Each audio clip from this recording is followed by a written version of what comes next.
The unicorn dream room. Lily worried a pencil eraser raw, her focus snagged on daydreams instead of the dull math sheet before her. Visions of her unicorn sanctuary bloomed in her mind.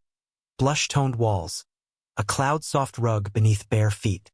Almost palpable was the scent of newness, the promise held in unopened boxes. A bed crowned with shimmering drapes, the inviting glow of string lights, a crescent moon poof, each detail a brushstroke in her mental masterpiece. Weeks of meticulous planning, countless design iterations, and hours spent browsing online catalogs with her mom had culminated in this. Finally, the furnishings were en route. Impatiently, she tapped a rhythm against the floor, her gaze glued to the street. Any moment, a behemoth truck would lumber into view, bearing the components of her personal haven. She pictured the delivery crew wrestling ungainly cartons, her dad's patient guidance despite the task's tedium. Lemonade and mom's celebrated cookies would be offered, a small token of gratitude for fulfilling her long-held wish. From the kitchen, the comforting aroma of baking, a blend of vanilla and spice, usually a balm, offered little solace against the tide of anticipation. Fractions swam before her eyes, now seeming utterly irrelevant. Who needed mathematical equations with unicorns on the horizon? A familiar creak announced her dad's arrival. Phone in hand, a smile crinkled the corners of his eyes. Yep, that's the one, 14 Willow Creek. Perfect. See you shortly. He ended the call, turning to face her. Furniture company. ETA between 2 and 3. Get that homework squared away, kiddo. Unicorn Paradise deserves your undivided attention. 2 and 3 o'clock seemed eons away. With a melodramatic groan, Lily slumped in her seat. But Dad, that's an eternity. A chuckle escaped him as he ruffled her hair. Think of it as building the suspense. Besides, you get to help prep the room. Gotta banish the old to make way for the new. That prospect sparked her instantly. The decluttering phase was almost as thrilling as the grand unveiling. Homework forgotten, she sprang up. Deal. Where do we begin? The next hour was a whirlwind of disassembly and rediscovery. Her childhood bed came apart, outgrown toys were boxed, and a treasure trove of clothes was sifted through. Relics surfaced, a glittering hair clip, a collection of beach stones, a snapshot of her and her best friend in superhero costumes. Each object sparked a brief wave of nostalgia, quickly overtaken by the excitement of the imminent transformation. As they worked, Lily contemplated the placement of her most cherished memento, a radiant unicorn sticker. More than just an adhesive decoration, it represented her first independent purchase, funded by weeks of diligently saved allowance. The image was majestic, its rainbow mane a cascade of colors, its spiraling horn seeming to emit its own light. At first, she envisioned it gracing the wall above her bed, a silent guardian. But that felt predictable. She desired something unique, a hidden gem, a personal touch of enchantment. Then, inspiration struck. From her desk drawer, she retrieved a small, wooden box, once home to watercolor paints, now empty. The unadorned inside of the lid was the perfect blank slate. With meticulous care, she peeled away the sticker's backing and affixed it to the wood. The colors vibrated against the pale surface, the unicorn seeming to bound to life within the confines of the box. Perfect. She closed the lid, a secret smile gracing her lips. Now, whenever she craved a touch of magic, she simply had to open the box and be transported, even before her room was fully realized. The doorbell chimed. Lily stilled, her pulse quickening. Could it be? Already? A glance at the clock confirmed it was only 1:55 too early. More likely Mrs. Henderson, ready to lodge a complaint. Her dad sighed. I'll get it. His steps, heavy with the sound of wood on wood, carried him downstairs. Lily strained to listen. A low murmur of voices, followed by her dad's, now edged with frustration. Yes, I understand, but I specifically requested the 2 to 3 window. She crept to the top of the landing, peering down. Her dad stood in the doorway, engaged in discussion with a man clad in a crisp, navy uniform. The man clutched a clipboard, shaking his head. Lily couldn't decipher their words, but the set of her dad's shoulders, the clenching of his jaw, spoke volumes. This wasn't the anticipated, cheerful delivery. Something was amiss, and judging by his mounting annoyance, it wasn't good news. Boxes and big dreams. The rumble started subtly, a low growl in the distance that vibrated through Lily's small sneakers. She abandoned her inspection of the wooden box, the scent of old cedar and her unicorn sticker momentarily forgotten. Her head swiveled, eyes scanning the street. "Dad, I think I hear it," she squealed, bouncing on the balls of her feet. Mr. Peterson, who was carefully stacking the discarded toys in the hallway, paused, cocking his head. "Could be. Sounds like a big engine." He peered out the living room window, a slow smile spreading across his face. "Yep, that's our chariot of dreams. Looks like they made it after all." Lily scrambled to the window, nearly tripping over a stray stuffed animal. A behemoth of a truck, emblazoned with the logo of Dreamweaver Furnishings, was lumbering down the street, its chrome grille glinting in the afternoon sun. A wave of pure, unadulterated joy washed over her. "It's here. It's really here," she shouted, clapping her hands. Mr. Peterson chuckled, placing a hand on her shoulder. "All right, let's get ready to unload. Remember, we need to be careful. These are big, heavy boxes." They hurried outside as the truck groaned to a halt in front of their house, its air brakes hissing like a startled dragon. The driver, a burly man with a salt and pepper beard and a weary smile, hopped out. "Peterson residence?" he asked, consulting his clipboard. "That's us," Mr. Peterson confirmed, extending a hand. "David Peterson. And this is my daughter, Lily." "All right, Mr. Peterson. Let's get this unicorn palace unloaded. Shall we?" The driver winked at Lily, who giggled, suddenly shy. The back of the truck yawned open, revealing a mountain of cardboard boxes, strapped together with thick nylon bands. The air filled with the smell of fresh cardboard and packing peanuts. Lily's eyes widened. It was even more furniture than she had imagined. "Wow," she breathed, her initial shyness melting away in a tide of excitement. "Where do we even start?" "One box at a time, kiddo," the driver said, already loosening the straps. "You and your dad just tell me where you want them, and we'll muscle them off the truck." The first box was enormous, clearly the headboard for the unicorn bed. Mr. Peterson directed the driver to place it just inside the front door. It took both of them to maneuver it, their grunts echoing in the quiet street. Lily watched, her hands clasped together, practically vibrating with anticipation. "Can I help? Please." "You can be our supervisor," her dad said, winking. "Make sure we don't drop anything." Lily puffed out her chest, taking her new role very seriously. "I will. Be careful, Dad. That looks heavy." Box after box emerged from the truck's depths. The dresser, the nightstand, the desk, even the fluffy, unicorn-shaped rug rolled up in a protective tube. With each item, Lily's excitement grew, a tangible buzz in the air around her. As the unloading neared its end, only one large box remained. It was almost as big as the headboard, and Lily couldn't imagine what it contained. "What's in that one?" she asked, pointing. The driver consulted his clipboard again.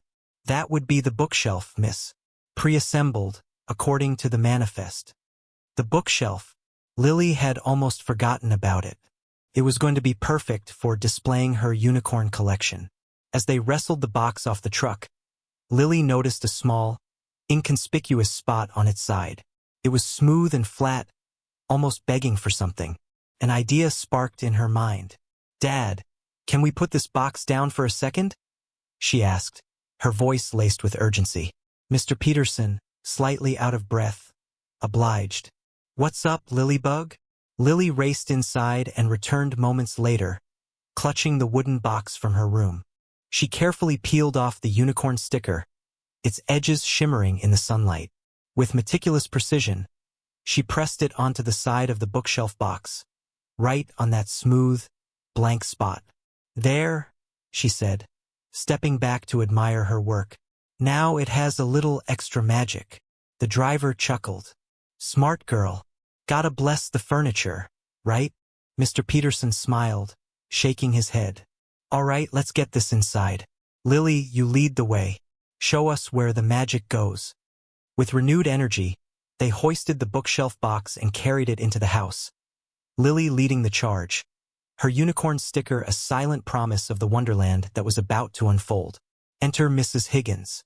From her perch across the street, behind meticulously trimmed rose bushes, Mrs. Higgins had been observing. The bright pink lettering on the delivery truck had been the first offense. Dream Weaver Furnishings, it proclaimed in a font that Mrs. Higgins deemed excessively whimsical. And then the unicorn, a massive, inflatable unicorn plastered on the side of the truck, practically screaming its presence to the otherwise tastefully muted neighborhood. She adjusted her spectacles, perched precariously on her nose. The Petersons, always pushing the boundaries. The inflatable flamingo pool float last summer had been bad enough, a neon pink eyesore polluting the community aesthetic. But this was a full-blown assault on good taste. She watched as Lily, a wisp of a girl with hair the color of sunshine, skipped around the delivery men. Such unbridled joy was grating. Mrs. Higgins preferred a quiet, dignified happiness, preferably one achieved through meticulous lawn care and unwavering adherence to the HOA guidelines. Just as Mr. Peterson wrestled the final box, the one Lily had adorned with her unicorn sticker off the truck, Mrs. Higgins made her move. She emerged from her house with the deliberate pace of a battleship leaving port, her floral dress billowing slightly in the gentle breeze. Mr. Peterson, her voice, amplified by years of practice at HOA meetings, cut through the air like a foghorn. Lily, momentarily startled, jumped. Mr. Peterson nearly dropped the box. He caught it just in time, a grunt escaping his lips. "Oh, hello, Mrs. Higgins," he said, forcing a smile. "Lovely day, isn't it?" Lovely would be if the driveway wasn't currently occupied by that monstrosity, she declared, gesturing towards the delivery truck with a gloved hand. Lily's smile faltered. "It's just the furniture truck, Mrs. Higgins. My new unicorn room is here." "A unicorn room?" Mrs. Higgins' eyebrows arched so high they threatened to disappear into her hairline. "This is precisely what I'm talking about. This neighborhood has standards, young lady. We have an image to maintain." Mr. Peterson sighed inwardly. He knew this dance. "We're just unloading, Mrs. Higgins. It'll only take a few more minutes." "A few minutes too long, Mr. Peterson. Are you aware of Rule 3, subsection B, paragraph 7 of the HOA bylaws?" She produced a well-worn copy of the regulations from her oversized handbag with a flourish. The corners were dog-eared, the pages practically translucent from years of obsessive referencing. Mr. Peterson's face paled slightly. He'd skimmed the bylaws when they'd moved in, but remembered only vague pronouncements about lawn height and acceptable paint colors. I believe I'm familiar with it," he stammered. "Then you'll recall," Mrs. Higgins pressed on, her voice dripping with condescension, "the 5-minute driveway rule. No vehicle may obstruct a driveway for longer than 5 minutes, unless actively engaged in a permitted activity, such as—" She paused, searching for an example. "Approved landscaping." Lily's eyes widened. "But we're unloading my furniture. It's heavy, and magical unicorn furniture takes extra time to handle." Mrs. Higgins ignored Lily's outburst. "The truck has been here for at least 15 minutes, Mr. Peterson. I timed it." She tapped her wristwatch, a gold monstrosity that looked as if it belonged on a pirate captain. Mr. Peterson glanced at the delivery men, who were pointedly avoiding eye contact. He knew he was cornered. I suppose it has been a little longer than 5 minutes, he admitted. "A little longer? It's a flagrant violation, Mr. Peterson. A flagrant violation that sets a dangerous precedent. If we allow one resident to disregard the bylaws, where does it end? Chaos, Mr. Peterson. Utter chaos." Lily stepped forward, her voice surprisingly firm. "But Mrs. Higgins, we're almost done. And it's my unicorn furniture. It's important." Mrs. Higgins fixed Lily with a withering stare. Importance is subjective, young lady. Bylaws are not. And frankly, a unicorn-themed bedroom is hardly an essential service. It is to me, Lily retorted, surprising even herself. She planted her hands on her hips, mimicking a pose she'd seen in a superhero movie. It's going to make my room super-duper magical. Mrs. Higgins' lips thinned into a disapproving line. Magic has no place in this community, young lady. Only order, decorum, and strict adherence to the regulations. She turned back to Mr. Peterson. I expect that truck to be moved immediately, Mr. Peterson, or I will be forced to file a formal complaint with the HOA, and you know how seriously we take those. With a final, triumphant sniff, she turned and marched back towards her house, leaving a trail of floral perfume and simmering resentment in her wake. A call to the law. Agatha, please.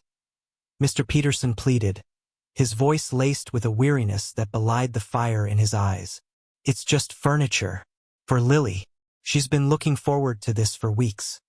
He gestured towards the open back of the delivery truck, where the lavender headboard of Lily's new bed gleamed in the afternoon sun. Mrs. Higgins stood firm, her arms crossed, a granite statue against the backdrop of meticulously manicured lawns. Her lips were pursed so tightly they had almost disappeared. That is precisely the problem, David. Just furniture is blocking the public thoroughfare. The rules are clear. 5 minutes and only 5 minutes for deliveries. That truck has been here for at least 15. 15? More like 7, Agatha. Mr. Peterson countered, trying to keep his tone even. He could feel a headache brewing behind his eyes. And it's not blocking the road. There's plenty of room to get by. A shiny black SUV squeezed past the truck, proving his point. That's not the point, David. Mrs. Higgins' voice rose an octave, attracting the attention of a few curious neighbors who began to peek from behind their curtains. The point is adherence to the rules. What kind of community would we have if everyone decided to ignore the regulations? Chaos, David. Utter chaos. She punctuated her statement with a dramatic wave of her hand. Mr. Peterson sighed. He knew that arguing with Mrs. Higgins was like trying to nail jelly to a wall.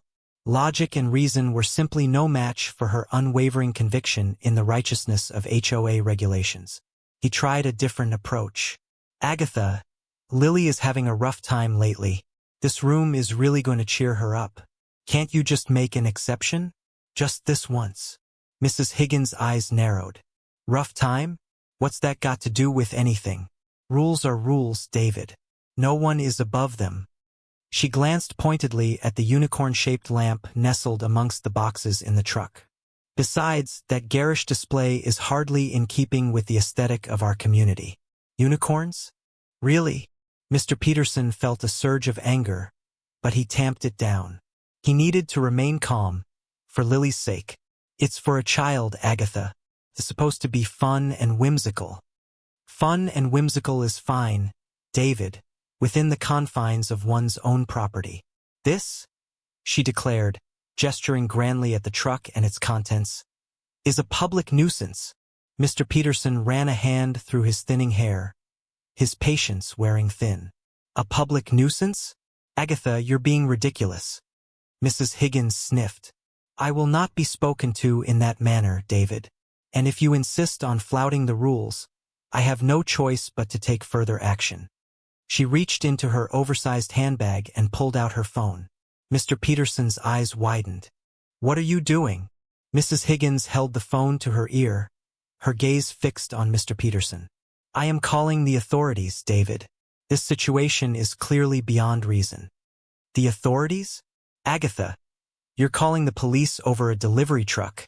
Mr. Peterson's voice rose in disbelief. I am calling the police about a vehicle obstructing a public thoroughfare and creating a disturbance, and about the unapproved aesthetic elements being introduced into our community. She huffed into the phone. Mr. Peterson could hear the faint voice of the 911 operator on the other end. He stepped closer to Mrs. Higgins, his voice a low plea. Agatha, please don't do this. This is insane. It's just furniture. Mrs. Higgins turned her back on him, her voice saccharine sweet as she spoke into the phone. Yes, hello? I'd like to report a disturbance. Peterson residence. A large delivery truck is illegally parked, blocking access, and unloading unsightly items. It's a complete eyesore and a clear violation of community standards. She paused, listening to the operator. Yes, that's right. It's been going on for far too long. I fear it may escalate if the authorities don't intervene. She shot a withering glance at Mr. Peterson, who stood frozen, a mixture of anger and disbelief etched on his face. He knew this was going to be a very long afternoon, and he had a very bad feeling it was just the beginning. Officers on the scene. Emergency lights splashed scarlet and azure hues across the placid cul-de-sac. Behind the living room window, Lily's unicorn headband was askew as she peered out. 2 patrol cars. Definitely not part of the room's makeover. Mr. Peterson exhaled wearily, raking a hand through his already rumpled hair. This is absurd. He opened the door to greet 2 officers approaching his porch. The first, Officer Miller, barely out of his 20s, sported a clean-shaven face and a crisply pressed uniform. A tentative smile touched his lips. Good afternoon. We had a report of a disturbance. Behind him, Officer Davis, a woman with an implacable gaze that missed nothing, took in the scene. The delivery vehicle loomed large in the driveway, its driver wearing an expression of utter disbelief. Mrs. Higgins, stiff as a board on her meticulously maintained lawn, had her arms crossed so tightly her knuckles shone white. This man, she announced, a tremor in her accusatory finger pointed at Mr. Peterson, is a public nuisance. That eyesore, she indicated the truck with a dramatic sweep of her arm, is illegally parked, obstructing passage and frankly, an affront. Officer Miller blinked, his gaze bouncing from Mrs. Higgins to the truck, then back to Mr. Peterson. Sir, why is the truck situated as it is? Mr. Peterson struggled to keep his frustration in check. Officer, we're receiving a furniture delivery. For my daughter. He nodded towards the window, where Lily, her curiosity piqued, now stood in plain sight, clutching a plush unicorn that glittered. A smile lit up Officer Miller's face. Oh, new furniture. How exciting. Officer Davis, however, remained unmoved. She closed the distance between herself and Mrs. Higgins. Ma'am, is the truck actually impeding access to any other homes? Mrs. Higgins scoffed derisively. It's ruining my view. And the racket. The driver keeps gunning the engine. The delivery driver, overhearing, killed the engine and hopped down from the cab. Exasperation etched into every line of his face. Lady, I haven't gunned nothin'. Just been waitin' for this mess to sort itself out. Officer Davis arched a brow, her steady gaze never wavering. Indeed. And what precisely constitutes this mess, Mrs. Higgins? Mrs. Higgins puffed up with indignation. This neighborhood has standards. We abide by rules. And that gaudy truck is violating several. I wouldn't be surprised if he lacks the requisite permits. Officer Miller, clearly adrift, fished out a notepad. Permits for delivering furniture? Officer Davis sighed, a sound so quiet it was almost imperceptible, yet brimming with weary experience.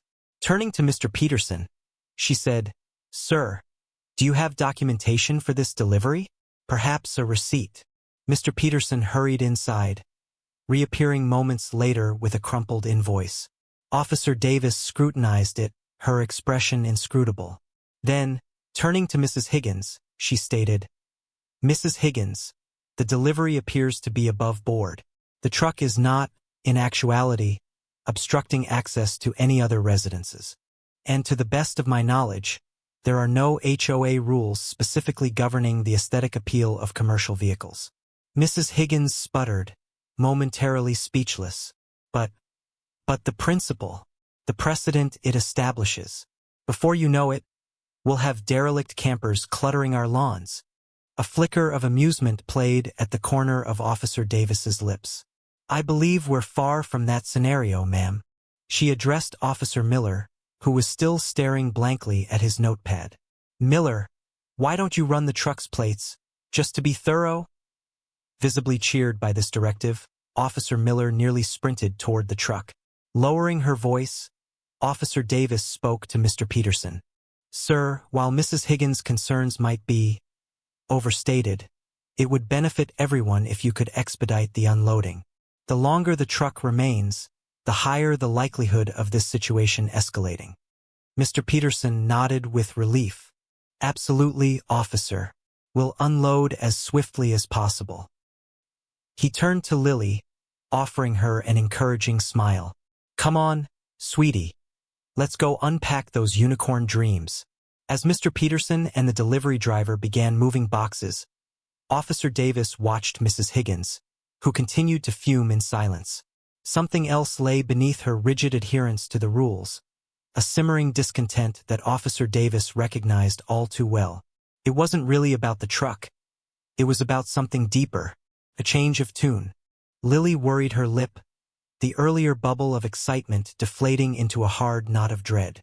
Mrs. Higgins's face was a study in satisfied disapproval, every line etched with smugness. Officer Davis merely looked world-weary, while his younger partner, Miller, resembled nothing so much as a startled fawn caught in headlights. "Officer," Mr. Peterson began, his voice strained, "this is becoming absurd. I have the confirmation right here." He tapped his coat pocket. Before he could produce it, Lily, fueled by a sudden hot surge of protectiveness, interjected. "Actually, Dad, I've got it." She plucked the tablet from the porch swing, its cheerful unicorn case catching the afternoon light. A few quick swipes brought up the digital receipt. "See? David Peterson, 14 Oakwood Lane. End of story."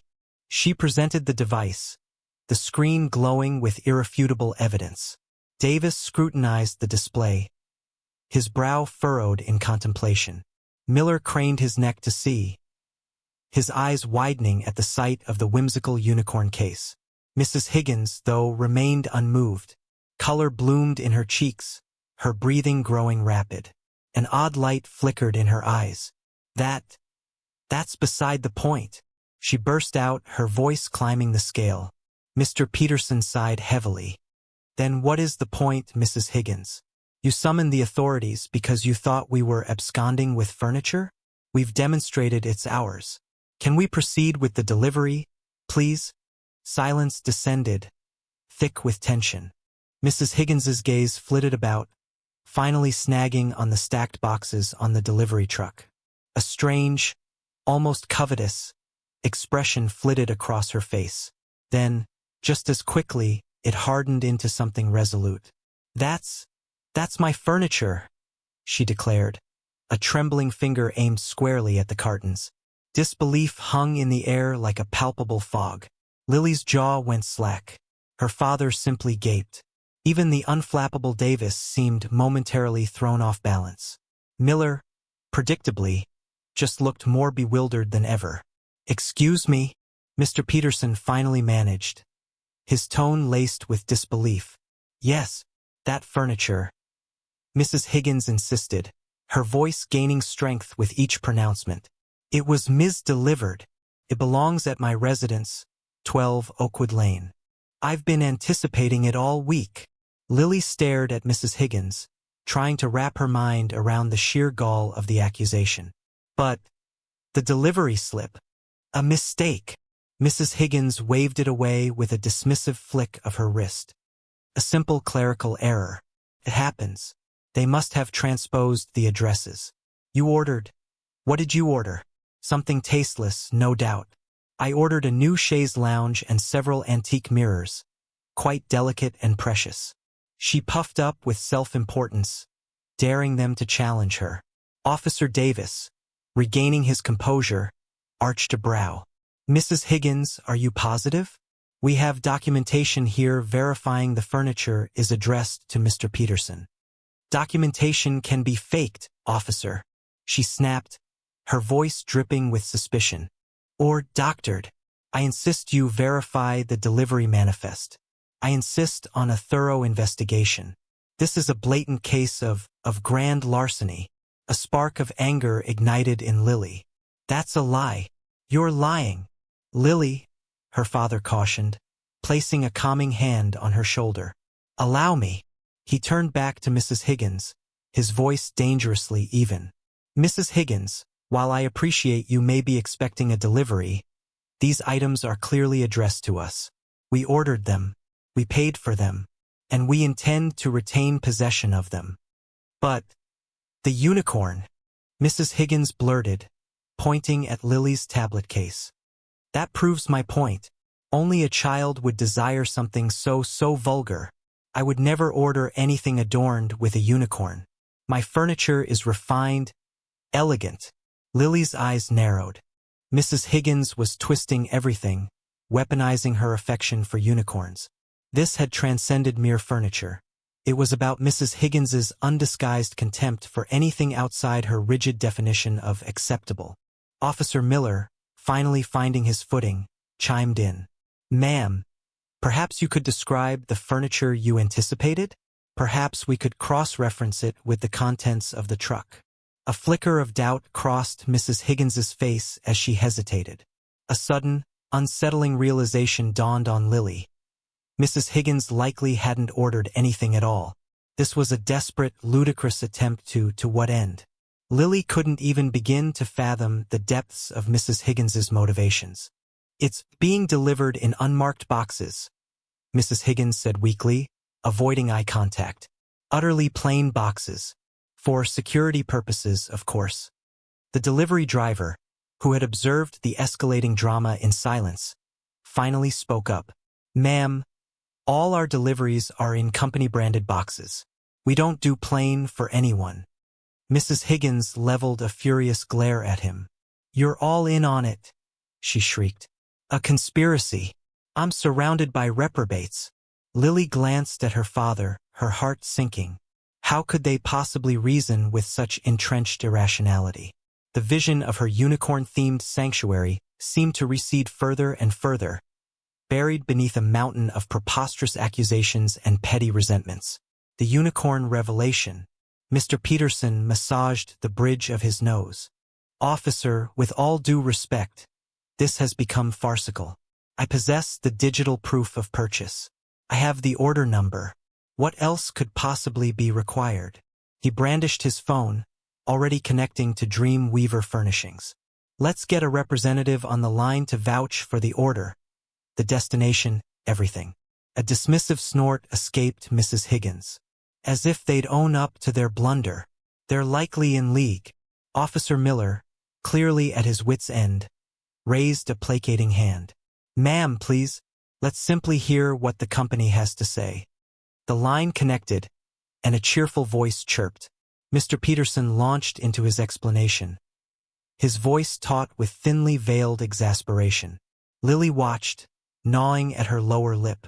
The entire scene felt detached from reality, a bizarre theatrical production staged on her lawn. The delivery crew, now lounging against their truck, wore expressions mirroring her own bewilderment. Then, a memory surfaced, a glimmer of sparkles, a vibrant splash of hues. Wait, she blurted, her voice slicing through the mounting tension. Every head swiveled in her direction, even Mrs. Higgins, whose eyes narrowed with suspicion. Yes, Lily? Mr. Peterson prompted, his tone a blend of hope and trepidation. The box, Lily declared, gesturing toward the largest carton. The one containing the headboard. I decorated it with a sticker. A unicorn. Silence blanketed the yard. Officer Davis, the more seasoned of the pair, arched an eyebrow. A sticker, you say? Absolutely, Lily insisted, her voice gaining conviction. A sparkly rainbow unicorn with a silver horn. I affixed it before they loaded everything at the store. A personal touch to ensure it was my unicorn set. She recalled the careful act of peeling and pressing the adhesive backing. A trivial detail, a childlike gesture, yet undeniably hers. Mrs. Higgins emitted a scornful huff. A sticker? Honestly, child, that validates nothing. Anyone could have slapped a sticker on cardboard. But Lily remained firm. She strode towards the stacks, her gaze sweeping across each container. Mr. Peterson, still engaged with the furniture store employee, observed her with mingled pride and anxiety. "Please let it be there," she silently pleaded. "Please." Finally, she found it, partially concealed by packing tape, but unmistakable. The shimmering, iridescent horn of a mythical creature. "There!" she exclaimed, pointing triumphantly. "Right there, on the side." Officer Miller squinted, then approached for a closer look. He peeled back a corner of the tape, revealing the complete sticker. The rainbow facets caught the afternoon light. Officer Davis joined him, his face transforming from weary boredom to open surprise. "Well, I'll be darned," he murmured. Mr. Peterson, still tethered to the phone, mouthed, "Is it there?" Lily nodded emphatically. He conveyed the news to the representative, who chuckled audibly. All eyes swiveled to Mrs. Higgins. Her face, previously ruddy with righteous anger, had paled considerably. Her mouth opened and closed soundlessly before she stammered, "Well, that sticker could have been placed there by anyone," but her words lacked their previous potency. Lily approached Mrs. Higgins, her small frame radiating an unexpected strength. "No, Mrs. Higgins," she stated, her voice clear and unwavering. "I put it there because it's my furniture, and it's my unicorn bedroom, and you can't just attempt to take it." Officer Davis cleared his throat, addressing Mrs. Higgins. "Ma'am, did you, in fact, order furniture from Dreamweaver Furnishings recently?" Mrs. Higgins' eyes darted nervously, avoiding his scrutiny. I don't recall," she mumbled, her voice barely audible. Officer Davis persisted. "So, you're claiming you did not place an order for a bedroom collection, including a unicorn-themed headboard?" Silence stretched, thick and uncomfortable.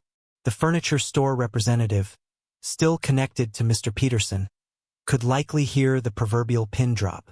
Finally, Mrs. Higgins burst out. All right. So maybe I didn't order anything. Is that a crime? A girl can't dream, can she? Seeing all this gaudy furniture being delivered to this house." She gestured vaguely at the Peterson residence, her voice laced with disdain. "I just thought maybe, for once, I could have something nice." Her confession hung in the air, a pitiable acknowledgement of envy and misplaced longing. Lily stared, momentarily rendered speechless. She had braced herself for fury, denial, even a renewed offensive. But not this pathetic, deflated imitation of a person. Higgins's retreat. That sticker could be anywhere. Mrs. Higgins sputtered, her face now an alarming shade of puce. She stabbed a finger at the offending unicorn. "Anyone could have put that on there. It proves nothing." Lily stepped forward, her voice surprisingly steady. "Mrs. Higgins, I drew that unicorn. See the slightly wonky horn? I always have trouble with those. And the way the glitter glue bled a little around the edges? That was me too. I even remember humming 'Twinkle, Twinkle, Little Star' while I was doing it." Mr. Peterson put a hand on Lily's shoulder, a silent signal of support. He'd never seen his daughter so assertive, so unafraid. Officer Miller, looking like he'd aged 10 years in the last hour, rubbed his temples. "Ma'am, with all due respect, the sticker combined with the delivery manifest. It's pretty clear this furniture belongs to the Petersons." Officer Davis, who had been mostly silent until now, stepped closer to Mrs. Higgins. He subtly angled his body, positioning himself between her and the delivery truck. "Mrs. Higgins, are you feeling all right? You seem agitated." He made a barely perceptible gesture with his hand, signaling to Officer Miller. Mrs. Higgins ignored him. "But the violation. They started unloading before I approved the architectural modification form." Her voice was rising again, cracking at the edges. "Architectural modification form?" Mr. Peterson asked, bewildered. "For furniture?" "Of course," Mrs. Higgins huffed. "What if it's hideous? What if it lowers property values? We have standards to uphold in this community." She glanced around, as if expecting the other neighbors to materialize and support her. Only a few curtains twitched in nearby windows. Officer Davis's gaze sharpened. He noticed the way Mrs. Higgins's hands were trembling, the almost frantic energy radiating from her. He'd seen this kind of behavior before, usually preceding some sort of episode. Lily, however, was done. The earlier shyness had completely evaporated, replaced by a righteous indignation. "It's a bedroom set, Mrs. Higgins. It's going inside my house. How is that going to affect property values? Unless you're planning on peeking in my windows, which I really hope you're not." A collective gasp rippled through the small gathering of delivery men. Even Officer Miller straightened up a little. Mrs. Higgins seemed to deflate. The fire in her eyes flickered, then dimmed. She looked from Lily to Mr. Peterson, then to the two officers, finally landing on the unicorn sticker, now seeming to mock her from the side of the cardboard box. The fight seemed to drain out of her all at once. She closed her eyes for a moment, her shoulders slumping. When she opened them again, the color had faded from her face, leaving her looking pale and drawn. "Fine," she muttered, her voice barely audible. "Fine. Take your furniture." She spat the word out as if it were a particularly offensive curse. Then, without another word, she turned and marched back towards her house, her rigid posture somehow even more pronounced. As she reached her front door, she paused, turning back to face them, her voice now a low, venomous hiss. "Don't think this is over. I'll be watching. There are rules, you know. Rules."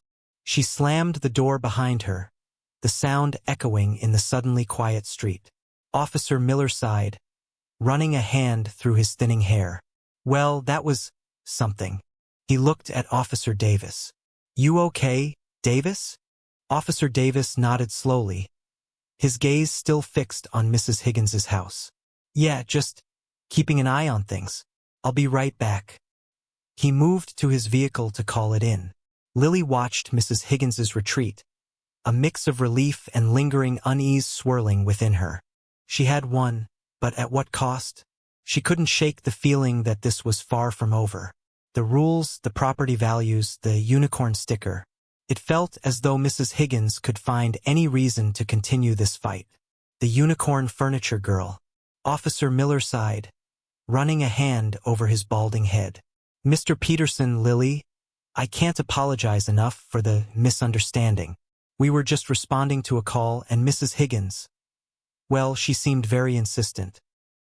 He exchanged a worried glance with Officer Davis. "We'll be having a conversation with her about the appropriate use of emergency services." Officer Davis, ever the observant one, knelt down, his gaze level with Lily. "That's a pretty cool unicorn sticker, Lily. You designed it yourself." Lily, still buzzing with adrenaline from her earlier stand, managed a small smile. "Yes, sir. It's Sparklehoof. He's got rainbow powers." "Rainbow powers, huh? I bet Sparklehoof could handle any HOA." Officer Davis chuckled, winking at her father. "Again, our sincerest apologies. Have a good evening." With a final nod, the two officers climbed back into their patrol car, the red and blue lights momentarily flashing against the backdrop of the now stationary furniture truck. Mr. Peterson let out a long, shaky breath. "Well, that was eventful." "Eventful is one word for it, Dad," Lily said, her eyes still sparkling with residual excitement. "Now, let's get Sparklehoof's furniture inside." The two of them worked quickly and efficiently, fueled by a mixture of relief and lingering anxiety. Each piece of furniture, from the whimsical unicorn-shaped bookshelf to the cloud-patterned headboard, was carefully unloaded and carried into the house. The air, previously thick with tension, now carried the faint scent of new wood and Lily's favorite unicorn-themed air freshener.